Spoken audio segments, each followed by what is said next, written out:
It is something like કે અત્યારે આવા ઘણા બધા કેસીસ થાય છે ઇન્ટરનેટમાં કે જેમ એક ટાઈમ પર લોકો સેક્સટોર્શનના બેઝિસ ઉપર રેન્સમ માંગતા હતા, બ્લેકમેલ કરતા હતા, તેવી રીતના અત્યારે લોકો જે વિક્ટિમ હોય છે તેમના અકાઉન્ટમાં રોંગફુલ ક્રેડિટ કરે છે, એક અમાઉન્ટ ટ્રાન્સફર કરે છે. ત્યારબાદ તેઓ વિક્ટિમ પાસે રેન્સમ માંગે છે કે અગર એ રેન્સમ નહીં આપ્યું તો પછી એમનું જે અકાઉન્ટ છે તે તેઓ ફ્રીઝ કરાવી દેશે. હવે ધ થિંગ ઇઝ ધેટ કે જ્યારે આવા રોંગફુલ ક્રેડિટ એ ટ્રાન્સફર કરે છે વિક્ટિમના અકાઉન્ટમાં, ત્યારબાદ with the base of evidence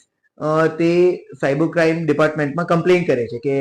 એમની સાથે સાયબર ક્રાઇમ થયું છે, ધ ક્રિમિનલ્સ. અને પછી with the legal procedure of law આમનું અકાઉન્ટ જે છે તે વાયા એક્સેપ્ટન્સ એ જે છે તે ફ્રીઝ કરવામાં આવતું હોય છે, બીકોઝ કે એ ફેક્ટ હોય છે કે અકાઉન્ટમાંથી એ અકાઉન્ટમાં એ અમાઉન્ટ ફોરવર્ડ કરવામાં આવ્યો છે, કોઈક બી રીતના ટ્રાન્સફર થયો છે. હવે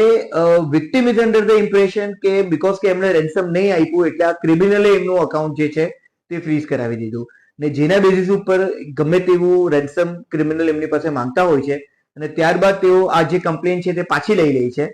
એટલે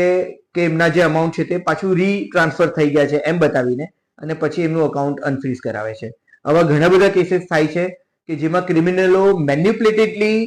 વિક્ટિમના અકાઉન્ટમાં પૈસા નાખે છે ઇન્ટેન્શનલી, કારણ કે એ